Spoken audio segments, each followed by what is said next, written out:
اب بولو۔ السلام علیکم ورحمۃ اللہ وبرکاتہ۔ ناظرین، ہم آپ سبھی کا اپنے اس یوٹیوب چینل میں استقبال کرتے ہیں اور اللہ سے دعا کرتے ہیں کہ اللہ پاک ہمارے ناظرین کو ہمیشہ خوش و خرم رکھے۔ آج نہایت ہی ایک اہم موضوع پر گفتگو کرنی ہے۔ وہ موضوع ہے محرم غم کا مہینہ ہے یا خوشی کا مہینہ ہے۔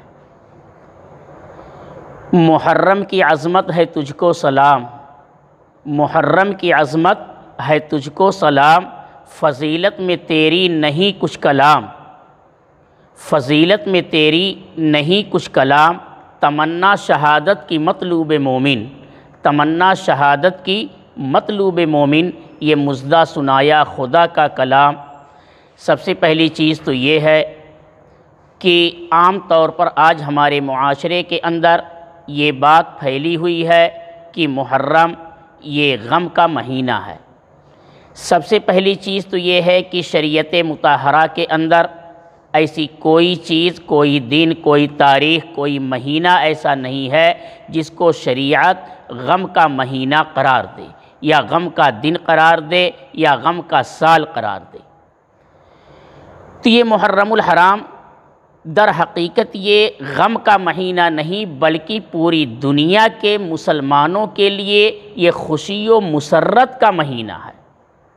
وجہ اس کی یہ ہے کہ اس محرم کے مہینے میں من جانب اللہ بہت بڑے بڑے کارہائے نمایاں انجام دیے گئے، اس لیے یہ محرم کا مہینہ بڑی خوشی و مسرت کا مہینہ ہے۔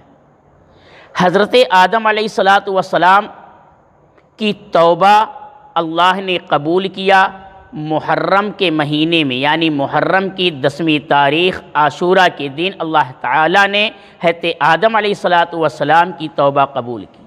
علامہ ابن نباتہ رحمۃ اللہ علیہ نے وہ پوری تاریخ بیان کی ہے اپنی کتاب الوعظ العظم فی النجات من نار جہنم کے اندر۔ چنانچہ وہ فرماتے ہیں تاب اللہ علی آدم بعد الطرد والبکاء، یعنی اللہ تعالیٰ نے حضرت آدم علیہ السلام کی توبہ عاشورہ کے دن قبول کیا۔ اور اسی طریقے سے علامہ ابن نباتہ رحمۃ اللہ علیہ لکھتے ہیں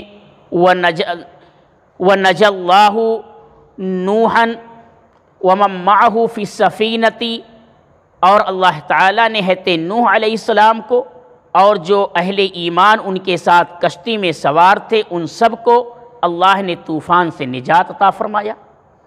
اسی طریقے سے حضرت موسیٰ علیہ السلام سے اللہ نے جو کلام کیا کوہ طور پر، وہ بھی محرم کا مہینہ عاشورہ کی تاریخ تھی، عاشورہ 10ویں محرم الحرام۔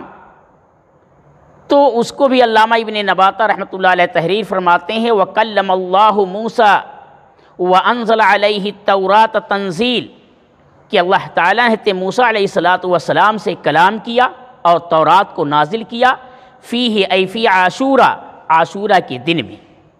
تو یہ ساری چیزیں کیا ہیں؟ خوشی کی تو چیز ہے۔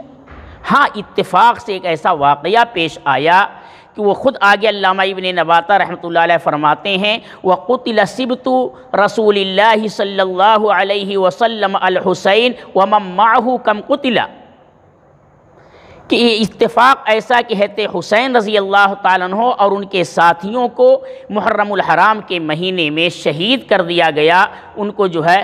لیکن ایک چیز اور بتلا دیں، شہادت یہ کوئی غم کی چیز نہیں ہے۔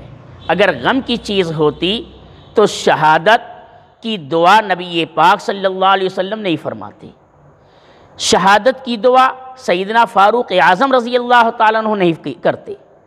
اور شہادت ابھی میں نے جو ہے شعر میں پڑھا کہ تمنا شہادت کی مطلوب مومن، تمنا شہادت کی مطلوب مومن، یہ مژدہ سنایا خدا کا کلام۔ تو یہ تو ہر مومن کی تمنا ہے۔ شہادت کی موت جس کو ہو جاتی ہے وہ مرتا نہیں ہے۔ قرآن کہہ رہا ہے کہ وہ لوگ کیا ہیں؟ زندہ ہیں، جو لوگ اللہ کے راستے میں شہید کر دیے گئے، اللہ کی راہ میں قتل کر دیے گئے۔ قرآن کہہ رہا خبردار خبردار ان کو مردہ مت کہو، بل احیاء ولکن لا تشعرون، بلکہ وہ زندہ ہیں اور ان کی زندگی تم سمجھتے نہیں کیسی ہے۔ تو بہرحال تو یہ جو ہے محرم جو آج عام طور پر لوگ یہ سمجھتے ہیں کہ یہ غم کا مہینہ ہے، تو شریعت مطہرہ کی روشنی میں اس بات کو سمجھ لیجئے، محرم یہ غم کا مہینہ نہیں ہے، بلکہ تواریخ کے روشنی میں دیکھا جائے تو اہل ایمان کے لیے یہ خوشی کا مہینہ ہے۔ اور سب سے بڑی چیز تو یہ ہے کہ اہل پوری دنیا کے مسلمانوں کی تاریخ کی جو ابتدا ہوتی ہے وہ اسی مہینے کی سے ہوتی ہے، اسی مہینے سے نئے سال کا آغاز ہوتا ہے۔ نئے سال کا جس سے آغاز ہو تو وہ خوشی مسرت کا سال نہیں ہے، وہ خوشی مسرت کا مہینہ نہیں ہے، وہ خوشی مسرت کا دن نہیں ہے۔ بہرحال یہ محرم کا مہینہ غم کا مہینہ نہیں، بلکہ یہ خوشی و مسرت کا مہینہ ہے۔ اللہ پاک ہم سب کو شریعت مطہرہ کی روشنی میں زندگی گزارنے کی توفیق نصیب فرمائے۔ وما علینا الا البلاغ۔